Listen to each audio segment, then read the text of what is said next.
Hi. என்ன விகேஷு, சென்னைக்கு வந்துட்டேன், 45ஆம் நம்பர் ரூமுக்கு வா அப்படின்ற. உனக்கு எப்படி நம்பரெல்லாம் கரெக்டாக பார்த்து மேட்ச் ஆகுதுன்னு? 45ஆம் நம்பர் ரூமில் என்ன பண்ண? என்ன பச்சைக்கிளியும் கூட்டிட்டு ஊரா சுத்துறியா? தொழில் இப்பதான் நல்லா பறக்கதா போகுதா? பறக்கத்துக்கு முயற்சிக்கு சாம்பிராணி போடு. காலையில் எழுந்துச்சு நீ சாம்பிராணி போட்டு தொழிலுக்கு வந்து குளிச்சு கிழிச்சிட்டு அழகா வந்துட்டு கிளம்பி போனால் மட்டும்தான் தொழில் வந்து விளங்கும். அப்படி இல்லைன்னா விளங்காது. ஏன்னா உனக்கு நிறைய சஸ்பென்ஸ் இருக்கு, உனக்கு புரியாதுல்ல. ஏன்டா இவன் இப்படி இல்லாம ஒன்றுமே ஏதாவது ஒன்று பேசினா ஏறிய கூட்டுவானே. இப்ப வந்து என்னடான்னா ஏதோ ஒன்று பேசுறானே சம்மந்தம் இல்லாம நீ யோசிப்பியே. யோசிக்கணும். சரி, அதெல்லாம் இருக்கட்டும். லாயருக்கு கொடுக்க வேண்டிய 2 லட்சம் ரூபாய் பணம் கொடுத்துட்டியா? அது எங்க கடனுக்கு வாங்கினேன்? மீட்டர் வட்டிக்கு வாங்கினேன்னு கேள்விப்பட்டேன். அது என்னடி, குழந்தைங்க தான் உன் இலக்கா? குழந்தைகளை தான் நீ மீண்டும் மீண்டும் மீண்டும் நீ டார்கெட் பண்ணுவியா? குழந்தைகளை தான் நீ தவறா யூஸ் பண்ண இன்னமும் பார்த்து கத்துக்கிட்டியா? நீங்களாம் இன்னும் திருந்தவே கிடையாது. இன்னைக்கு நான் சொல்றேன், ஒட்டுமொத்த பேருமே நீங்க எதிர்பார்த்த விஷயம் எல்லாருமே அருளானந்தத்துடைய குடும்பத்தை நான் இன்னைக்கு பேச வைப்பேன். எப்படி? அருளானந்த குடும்பத்தை ஒட்டுமொத்தமா நான் பேச வைப்பேன். அருளானந்த குடும்பம் யாரு? ஹைதராபாத்துக்காரங்க. அந்த ஹைதராபாத்துக்காரங்க நீங்க என்ன பண்ணினீங்க? என்ன மாதிரியான சூழ்ச்சியில் அவங்களை ஏமாத்தினீங்க? இது போன்ற பல விஷயங்கள் எல்லாத்தையும் நீங்க தெரிஞ்சுக்க வேணும். மக்கள் புரிஞ்சுக்கணும். நிச்சயமா மக்கள் நீங்க ஒவ்வொருத்தரும் முட்டாளா இருக்கிறதுனாலதான் இன்னமும் பல பேர் உங்களை முட்டாளாக்கிட்டு இருக்கிறாங்க. இதெல்லாம் புரிஞ்சுக்கணும். நீ என்னடி உன்னுடைய சர்வீஸ் வாழ்க்கையில ரொம்ப பெர்ஃபெக்ட் நீ சொல்ற? 13 மாசம் பிரிஞ்சிருந்தாங்களா? 13 மாசம் என் புருஷன் இழைச்சி போயிட்டான். ஏகே கோயம்புத்தூர், சென்னை, பெங்களூரு, கேரளா, நாகப்பட்டினம், இந்த மாதிரி ஸ்டேஷனாக போயிட்டு இவன் தான் சார் ஒவ்வொருத்தட்டையும் பணத்தை வாங்கி திருடி ஏமாத்தினா அப்படின்னு சொன்னேன். அந்த பாவா இழைச்சி போயிட்டானா? அது எப்படி ஒரே நேரத்தில் ஆத்தாளுக்கு பொண்ணுக்கும் ஒரே ப்ரஷ் வச்சு பல்லு விளக்குறான்? அவன் ரொம்ப குஷியாக தான் இருந்திருப்பான். என்ன ஒரே நேரத்தில் ஆத்தாளும் பொண்ணு நீங்கள் சர்வீஸ் பண்ணுறீங்கல்ல வீட்டில் அவனுக்கு ரொம்பவே நல்லா அழகாக சர்வீஸ் பண்ணுறீங்க. ஆனால் சர்வீஸுக்கு ஆத்தா இருந்தானே பொண்ணு இருந்தானே, 2 பேர்ல ஏதோ ஒன்று வீட்டு சர்வீஸுக்கு ஆள் இருக்கா? அவ்வளோதான். ஏன்னா நீங்கள் 2 பேரும் என்ன நீங்கள் இருக்கும்போது 2 பேரும் உன் புருஷன் இருக்கும்போது 2 பேரும் அந்த மாற்றி நீங்கள் சர்வீஸ் பண்ணிப்பீங்க. காலையில் நீயும், பகலில் அவளோ, நைட்டில் நீயும், மதியத்தில் உன் பையனும் மாறி மாறி உன் புருஷனுக்கு கள்ள புருஷனுக்கு சர்வீஸ் பண்ணிட்டு இருந்தீங்க. அந்த சர்வீஸ் பத்தாது அப்படின்னா ரொம்ப இழைச்சி போயிட்டான்ல, அவனுக்கு எய்ட்ஸ் வந்துருச்சு. ஏன்னா அவனுக்கு தவறான போதை மாத்திரை கன்சிடர் பண்ணுறதுனால அவனுக்கு உடம்புல வந்துச்சுன்னா உடல் நிலைகள் வந்து இப்போ ரொம்ப மோசமாயிட்டு இருக்குது. முதல்ல அவனை போதை ஒழிக்க சொல்லு. அவன் உடம்புல இருக்கிற அந்த போதைப் பொருட்கள் அணுக்களை வந்துச்சுன்னா முதல்ல குறைக்க சொல்லு. புரியுதா? முதல்ல அவனுக்கு ப்ராப்பராக வந்துச்சுன்னா ஹாஸ்பிட்டலுக்கு கூட்டிகிட்டு போய் ப்ராப்பராக வந்துட்டு ட்ரீட்மெண்ட் எடுத்ததுக்கு அப்புறமா இந்த ஹெச்ஐவி நோய் தொற்றுகள் இருந்து ஆளை வந்து குணப்படுத்த முடியும். அது நீ ஏன் தெரியுமா? 13 மாதம் ரொம்ப ஜாலியாக ஹாப்பியாக என்ஜாய் பண்ணியிருப்பான். அப்படி என்னன்னு பார்க்குறியா? நீ 13 மாதம் இருக்கும்போது அவன் இன்னும் ரொம்ப என்ஜாய் பண்ணான். ஏன்னு பார்க்குறியா? ஒரே ஒரு ப்ரஷ்ஷை வச்சு ஒருத்தர் பல்ல விளக்கிட்டு பாயாசம் டெய்லி காலையில் பகலில் மதியத்தில். அதுவும் இல்லாத பாயாசம் வந்து பார்த்தீங்கன்னா வேர்ல்டு வைடாக வந்து பார்த்தீங்கன்னா இருக்கக்கூடிய மக்கள் பாயாசத்துக்கு அடிமையாகி, நீங்கள் உங்களுடைய பாயாசம் வியாபாரத்துக்கு அடிமையாகி பல பேரும் ப்ரஷ் எடுத்துக்கிட்டு நல்லா அழகாக குளிச்சுட்டு ப்ரஷ் எடுத்துக்கிட்டு பல்லு விளக்கிட்டு பாயாசம் குடிக்கிறதுக்கிட்டே வாருது. ஆமா, என்னடி ஒருத்தர் வந்துட்டு மக்கள் வந்து சொல்றாங்க அப்படின்றதுனால ஆமா என் பொண்ணுக்கு வந்துட்டு மாப்பிள்ளை இருக்குது, என் பொண்ணுக்கு வந்துட்டு குடும்பம் இருக்குது, என் பொண்ணு கல்யாணம் ஆயிடுச்சு, யாருக்கு ப்ரூவ் பண்ண போற? ஏன் நீ உனக்கு என் மேல காதல் வந்துடுச்சா? நான் தான் சொல்றேன்ல, எனக்கு நீ வேண்டவே வேண்டாம். எனக்கு உன்னை பிடிக்கவே இல்லை. தயவு செய்து நாளை விட்டுரு. தயவு செய்து நீ அந்த பாட்டு பாடாத. இப்ப நீ வந்துட்டு அங்க போய் முடிஞ்சு இங்க போய் முடிஞ்சு மார்க்கண்டு ரவுடி சிக்கந்தர் ஷா நூல் விட்டு முடிஞ்சு இப்ப நீ என்னையே டச் பண்ற. அதுல வேற 15ஆம் தேதி, சரி இந்த வார சென்னைக்கு வந்திருக்கிறியா?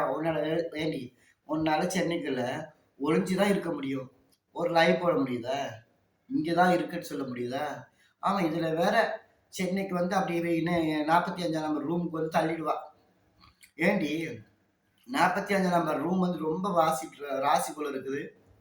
45ஆம் நம்பர் ரூம் தான் உனக்கு எப்பவுமே ராசியா இருக்கும். ஏன்னா கோயம்புத்தூர்லயே 45ஆம் நம்பர் ரூமு. நீ அரெஸ்ட் பண்ணும்போது என்ன ஹிலால் ஹோட்டலா? ஹோட்டல் வந்து பஸ்ல அங்கேயும் 45ஆம் நம்பர் ரூமு. இப்பயும் 45ஆம் நம்பர் ரூமு. ஏன் நீ கேட்டு கேட்டே இந்த 45ஆம் நம்பர் ரூம வாங்கிக்கிறியா? எனக்கு புரியல. நீ என்ன சொல்ல வரன்னு? ஒரு மைனர் குழந்தைய அழிப்பேன் அப்படின்னு சொல்றன்னா, நீ எந்த அளவு மனநிலை பாதிக்கப்பட்ட ஒரு மிருகமா இருப்ப அப்படின்றது மக்களால புரிஞ்சுக்க முடியும். தயவு செய்து மக்கள்கிட்ட சொல்றேன்.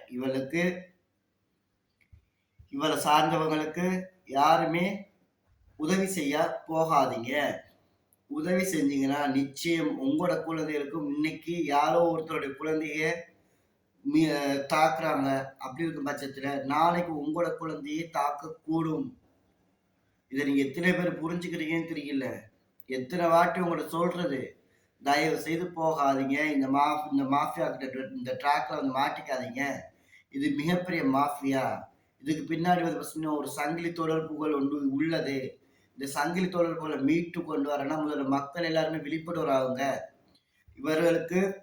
இவருடைய வாழ்க்கைகளை மற்றவங்களோட இவங்களுக்கு ஒப்பிட முடியாது. ஏன்னா மக்கள் எல்லாமே கழிச்சு விட்டாங்க.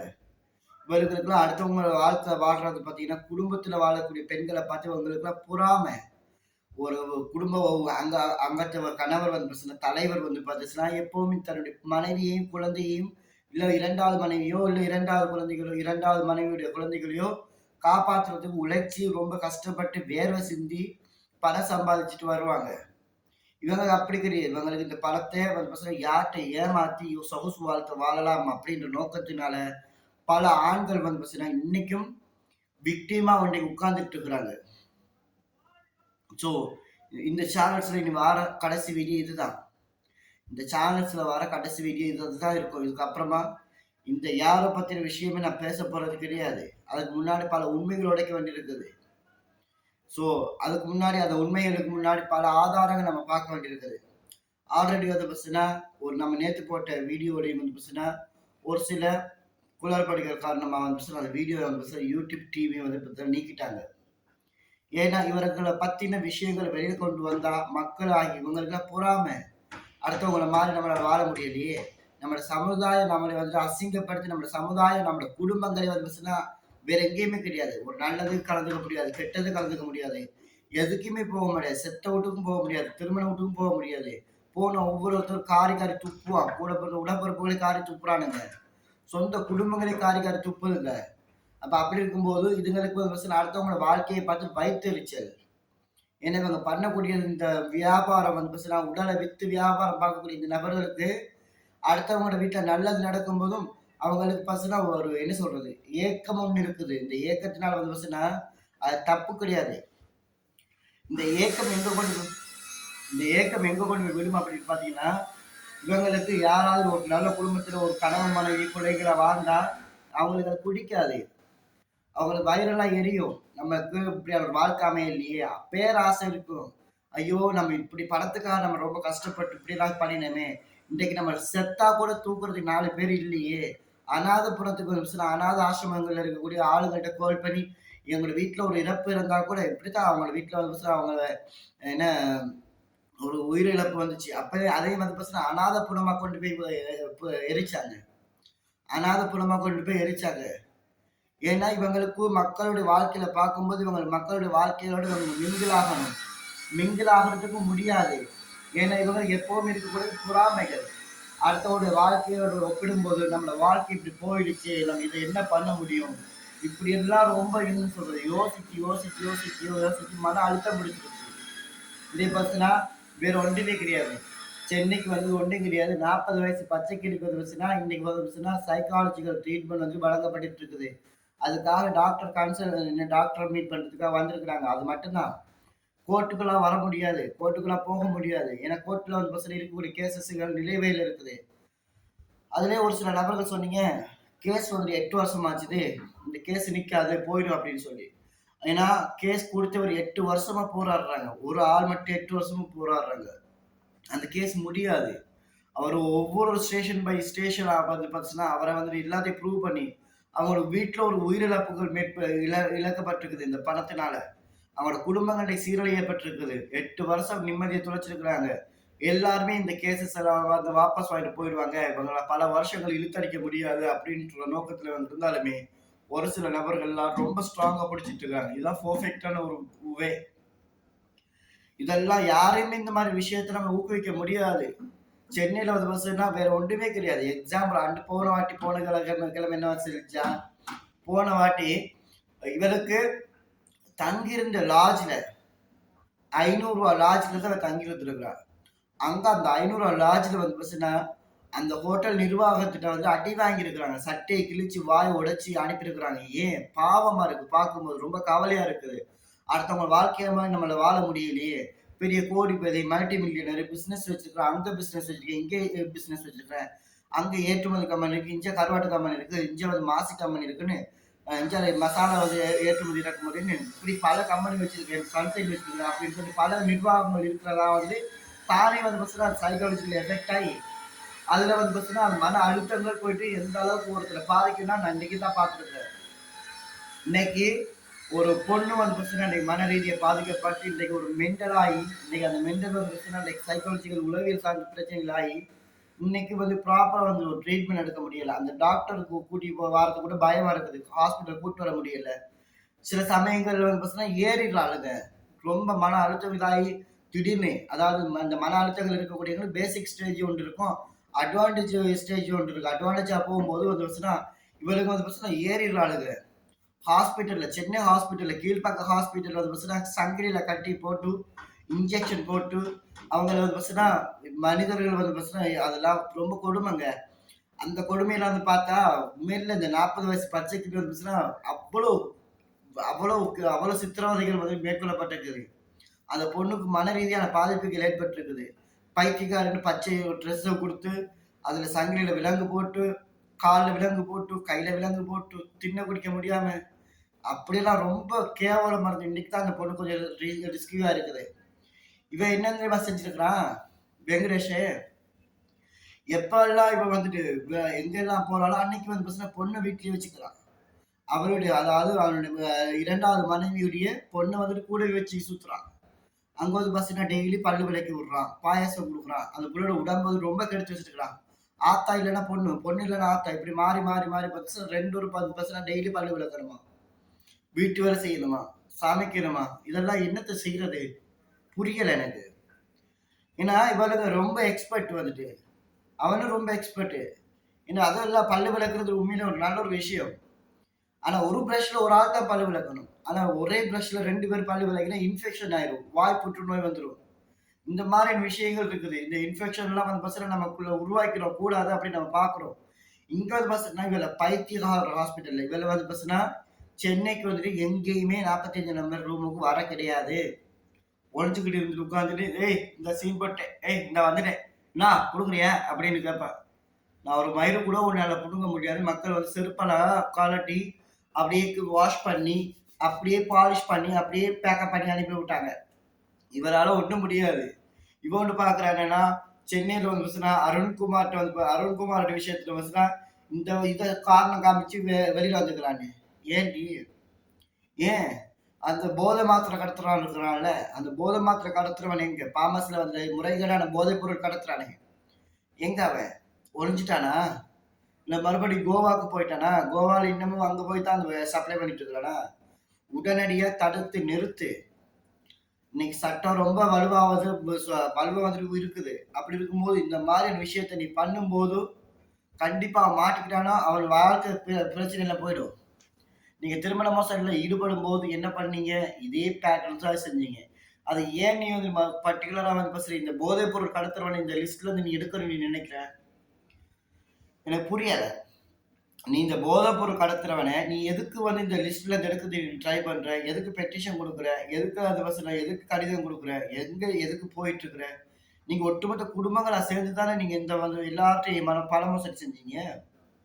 பண மோசடின்றது 1, 2 கிடையாது. 42 மக்கள்ட்ட வந்து பார்த்தீங்கன்னா, திருமணத்தில மட்டுமே நீங்க மோசடி செஞ்சிருக்கிறீங்க. அப்படின்னா உங்களுடைய கம்பெனி நிர்வாகம், உங்களுடைய கம்பெனி ஆடிட்டர் வந்து டிடி வந்துட்டு எவ்வளவு விஷயங்கள் வந்து பார்த்தீங்கன்னா வெளியில வந்துச்சு.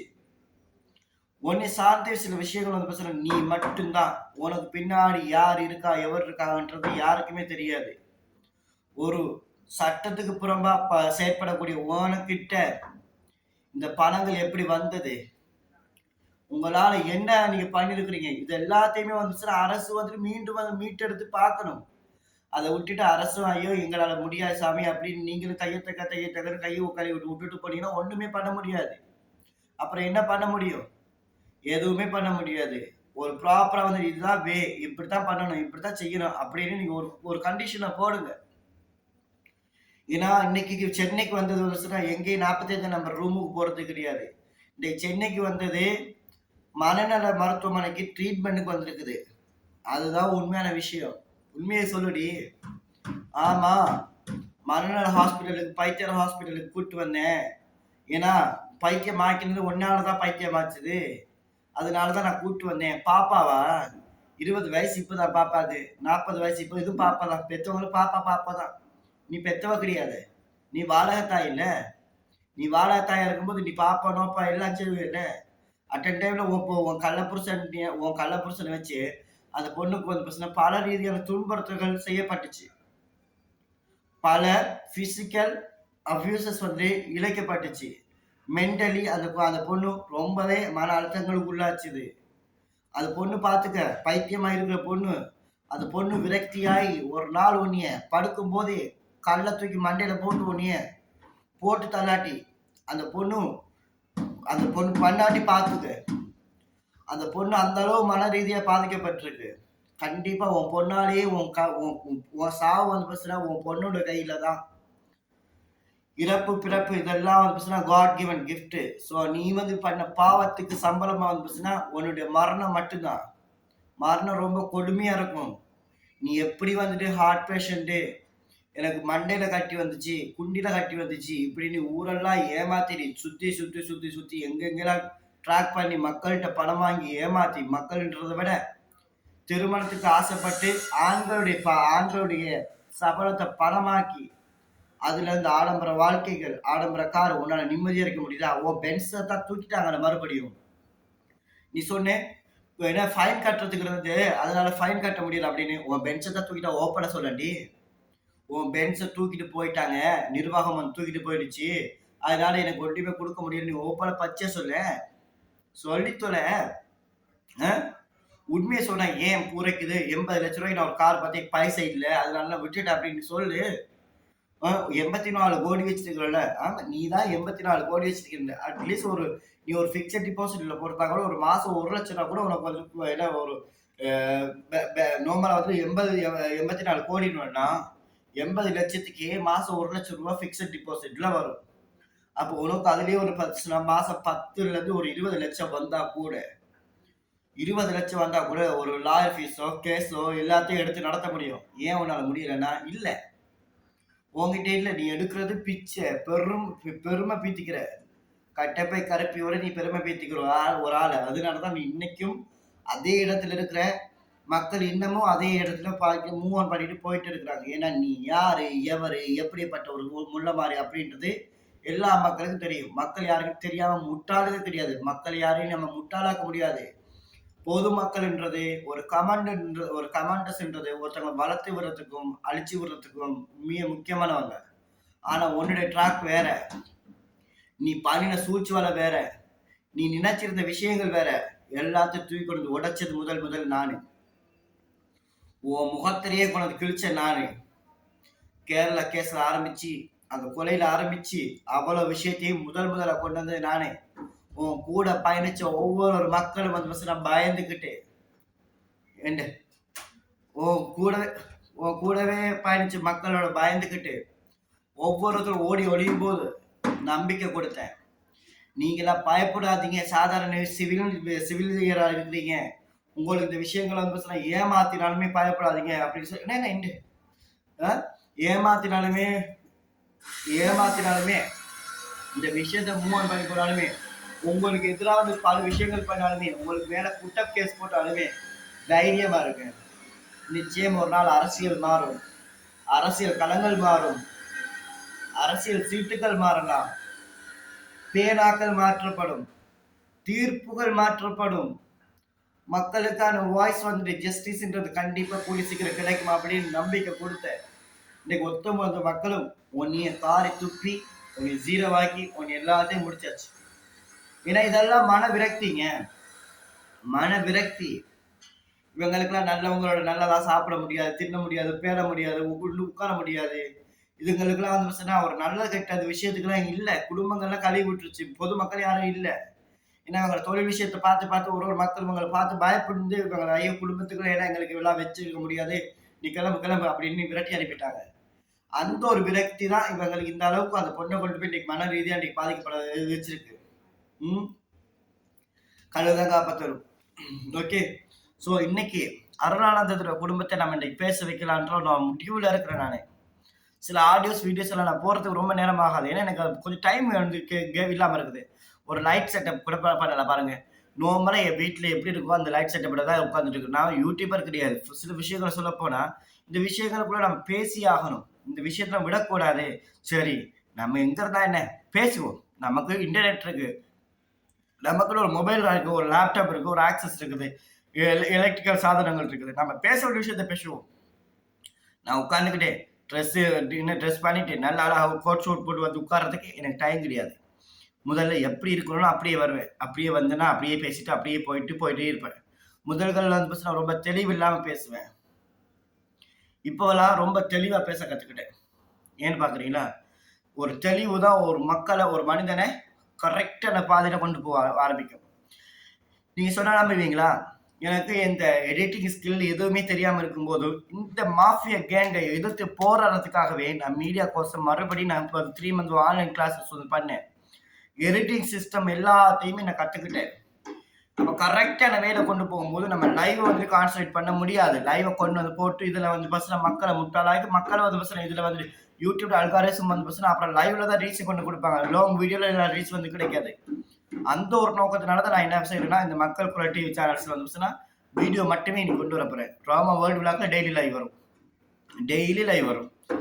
இன்னைக்கு வந்து அருணானந்த சம்பந்தப்பட்ட விஷயங்கள் எல்லாத்தையும் நம்ம பேச வேண்டியிருக்குது. அதுக்கப்புறம் இன்றைக்கு இதோட வந்து நீ மக்கள் குரல் சேனல்ஸ்ல வந்து எந்த வித வீடியோ லைவும் வராது, வீடியோ வரும், முக்கியமான ஆதாரங்கள் வரும். நீங்க எல்லாம் எதிர்பார்க்க முடியாத அன்எக்ஸ்பெக்டட் வந்து எவிடன்சஸ்லாம் வந்து நம்ம 1 by 1 வந்து நம்ம ப்ரூவ் பண்றதுக்கு நம்ம ரெடியா இருக்கணும்.